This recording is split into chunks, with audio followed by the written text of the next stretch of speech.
Welcome to another edition of Living Simply and Fun. I'm your host, Rita, and that is Aaron, and Moppy's on the floor. Today we'll be reviewing the Vudu Priest. The Vudu Priest, yes.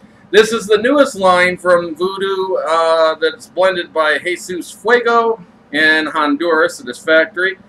These are Ecuadorian Connecticut wrappers, and that is all the information that is available on this cigar. Famous basically says, you want to look at the Vudus? Here we go. Here's a little story about who blends the Vudus. We'll give you a little thing about the wrapper and then nothing else. That's one reason I dislike Famous's website. You cannot find out anything about the cigars you want to try. Rita, don't. Sorry. So anyways, I agree with Aaron. I was just kind of bored. The problem is I don't like Aaron said, I agree completely. If you're going to buy something, you better make sure you know exactly who blends it, what they do, etc. Well, you don't need to. I mean, some people really don't care about that stuff. To me, there are blenders I like, and there are blenders I do not like. And honestly, from what I've tried of Jesus Fuego to this point, yeah, kind of so-so. I wouldn't necessarily go out of my way to buy J. Fuego stuff. Same with Nestor Plasencia. His cigars are okay, but not enough for me to go chasing them down. Is Nestor Plasencia PDRs? No, that's Abe Flores. Now, Abe Flores, on the other hand, Krishna Iroha, AJ Fernandez, their stuff I really, really enjoy, so I would go and say, hey, this is one of theirs, I gotta try it. But if I said it was J. Fuego, I could really care less. It's, I don't know. So, anyways, with that said, go ahead and do our sniff test here. Slight earthiness off the wrapper that doesn't last very long. Very hard to pick up that scent. You catch it and then it's gone, and then you catch it again. The dry hit is floral. That's all I'm getting. And I would say more fruity, but I'm not picking up anything off the wrapper at all.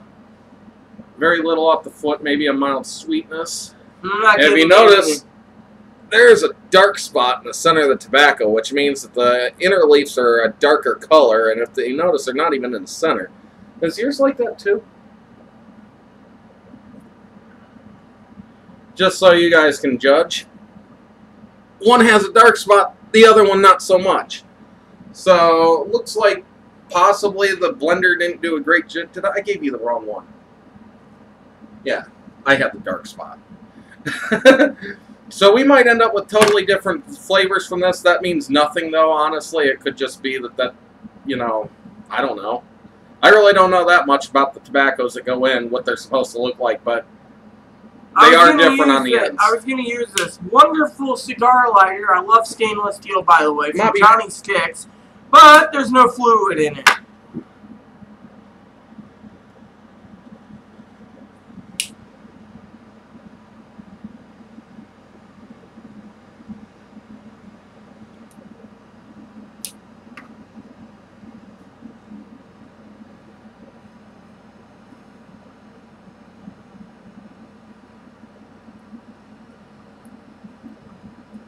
Nice mild flavors at the beginning, slight honey flavor, and with some tobacco.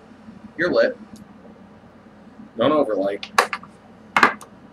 You don't need the flamethrower and the... That would be cool for my eyes, but I'd probably burn down my house too.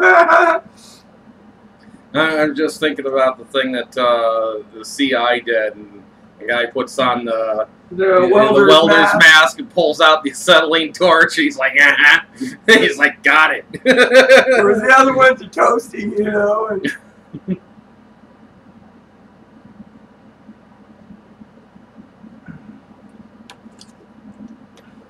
kind of slight honey. That's really about all I'm getting. Maybe a little oak. I do want to say, since we love doing cigar reviews for you, and this is what our channel is about, it's Living Simply Fun, which is fun, Aaron should tell you a quick second or two about his gripe today at the public library, since it's part of Living Simply Fun. Yes, books. They're entertaining. Libraries are a good place to get books, to read them without having to buy the book. So I go into the library thinking, no, it's not going to be that hard for me to find a book to read. I mean, I just got done reading 2 books that were suggested to me by my friend Johnny Sticks. One of them being the first book of the Genghis series by Con Iggulden, and the second one being the 10,000 by Michael Curtis Ford. Both were very good books. I had a problem putting down the Genghis Khan one. I asked the library to bring in the second one today. It's apparently in Wenatchee, not too far away from us. So it should be here next week sometime. But while I was looking for a book, I basically walked through all their fiction, looking for anything historical fiction. Nothing. Finally, though, I was able to find a sci-fi book called Black Ice that has to do with, well, as it says here, Norse fantasy in a modern setting, which is kind of interesting. Apparently there's this Valkyrie that disappeared after this big battle with Loki, and according to the synopsis on the back of the book, and now it's modern-day San Francisco, and Loki's returned, and here's this Valkyrie who's living amongst people in San Francisco. Well, it has the promise to be a good book, but it also has the promise to be an absolutely horrible book. So I will see how that is. I want to say... But I was shocked. I couldn't find any classical fiction. Even Tom Sawyer and Huckleberry Finn, that stuff, there was one like Tom Sawyer versus zombies. It's like, this is not Tom Sawyer. I'm sorry. I did see 4 copies of Harper Lee's To Kill a Mockingbird, though. Oh, talking about something for a second, since I have it here, I'm going to give this as a quick reference. You're causing that. This book, the library is supposed to have 1 copy. I own this one outright, thanks to Angela, my pen pal. They now have 2. Now they have 2 because of it, and every fly fishing book I had requested in, which is about 175 of them, give or take. Our library stuck with them because nobody else is taking them. But yeah, no one's requesting But I figured out why my library has no decent books. In fact, they only had 1 Stephen King book on their shelf. They had 1 Richard Bachman, but that's probably because nobody knew that Bachman was king, so they didn't go looking over there. But when I was looking through their shelves, even Sue Grafton had like nothing on the shelf. It was mostly romance fiction and westerns. And I realized real quick, most of the people in my town, English is a secondary language. So they aren't reading their books in English. And the local areas in our library chain, we have Moses Lake and Wenatchee, which are bigger libraries. They are mostly English speaking in those areas. So the people who are using the library and request those books, they're going out there, while the Spanish in our town are requesting them in Spanish, if they even bother requesting those. So our library doesn't keep them in because somebody requests them out to the bigger libraries, and then they never get requested back here. Or like my thing today, the fly fishing books, for example. They had every fly book, duplicates and triplicates. That's because you ordered all these fly books. Yes, but 1 set was supposed to be in the mail order. The mail order, if you notice, was sitting in our library, all of it. Right. But the thing is, once they got it, they wanted to see where to return it to, and they said, oh, well, it's within the same system, so just put it on your shelf until somebody requests it. Exactly. So now they're stuck with them all. All of them, yeah, exactly. And nobody really cares about it because that's really one of those categories that people aren't really looking for at the library. Oh, I know. I mean, you either know how to fly fish or you don't, and you learn to fly fish usually by someone who will teach you, and there's not much need to read a fishing book. It's like, well, there's no need of reading any other well, books. How many kids do you know who, well, you, just part of my thought on this is, when you were, when you're a child and you're playing Pony League or Little League, how many self-help books do you read on how to play baseball? There really aren't all that many on the market. And the ones that are usually aimed at coaches on how to teach kids to play baseball. So you learn from experience in most things, including fly fishing. So the books aren't really all super popular. Yeah, I guess somebody wants to read them, but anyways, I noticed the John Grisham books, which are kind of borderline fiction, weren't under fiction now. Or not John Grisham. What was his name? The guy who kept writing... John Gierach. John Gierach. His books should have been listed under fiction.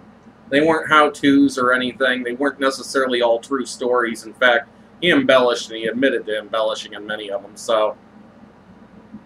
We reviewed them here on this channel, but... You reviewed them yes. here on this channel. And in my opinion, I've read them all, and I gotta say, John Gierach is not a... I mean, it's a book that it'd be an author that I'd remove, I mean, from my list. Because you didn't like his style of writing, honestly.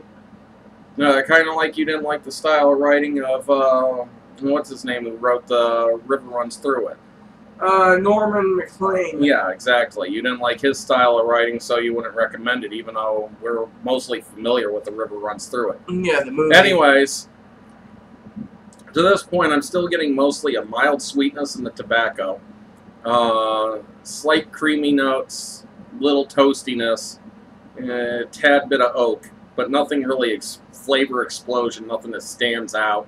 But it's got a decent finish on it. What do you think? I have to agree. I'm picking up sweetness, most likely honey, a little toasted cedar.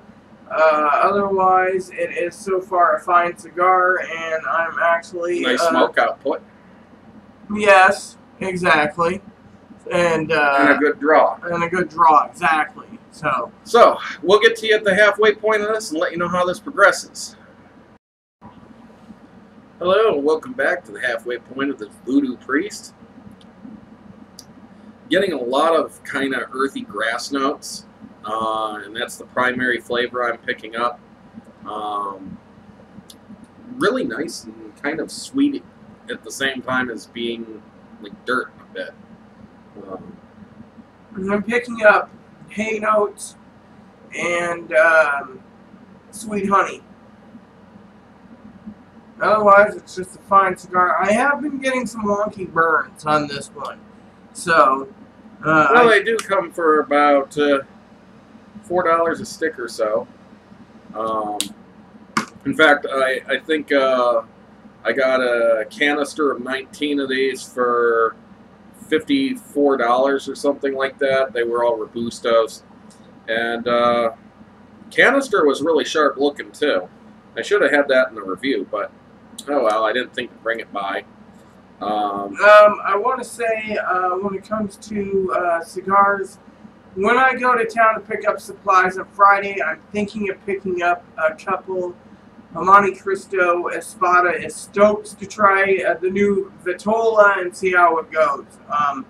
That's something I was looking forward to, and I was looking maybe at finding something else to review as well. And waiting for cigars to come in. And allergies are kicking my butt right now. My right eye is pretty sore. Hard to see through. But doing okay otherwise. I heard a good one. Somebody the other day, I asked them how they were doing, and they said, oh, pretty good, but more good than pretty. That's about right for me. So, with that said, everyone, please add and subscribe. No, we got the final third to go final still. Third. See, I'm not with it right now. Yeah. Stay tuned. Hello, welcome to the final third of this Voodoo Priest. At this point, I'm going to say that most of what I'm getting is a very nice kind of alfalfa hay flavor with honey notes and maybe just a tad bit of oak in the background. I agree, but I'm also picking up Lajero in the end. I wouldn't necessarily say that, but there does seem to remain just a tad bit of spice on the palate. So it's possible. All in all, I've been very fond of the cigar. I will say this, it is not a razor-sharp burn, but it doesn't need fixes. It's just, it's an uneven burn. And it has a tendency to run a little here, canoe a little there, but it doesn't get too bad. It will fix itself.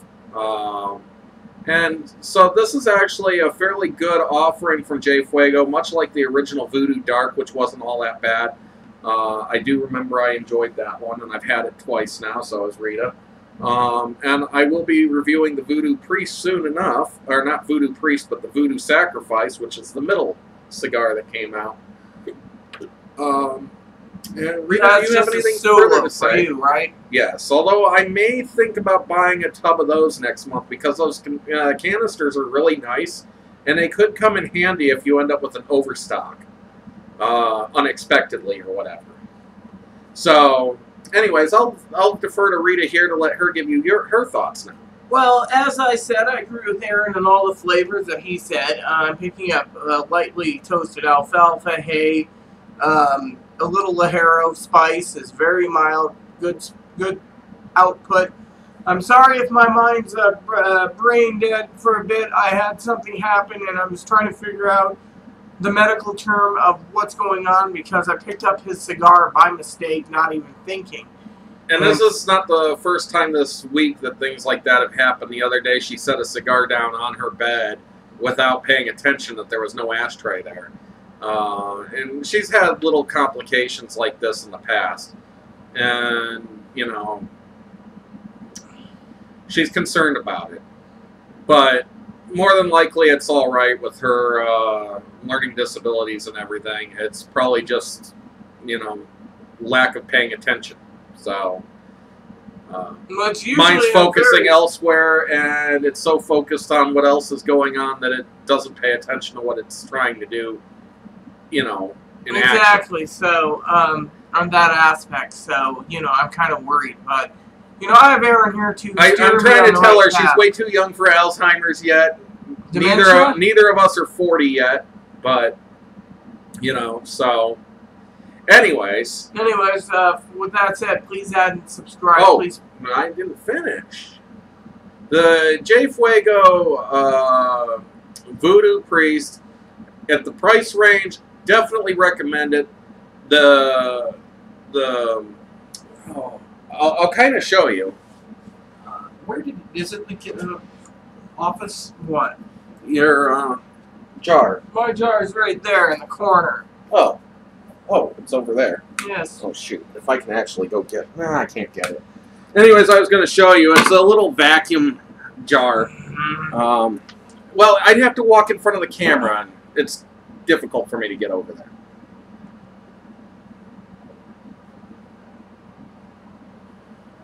This thing has... This is the one jar we got from Cigar Monster, famous. There's a little button here, and you have to hold the button in to remove the lid.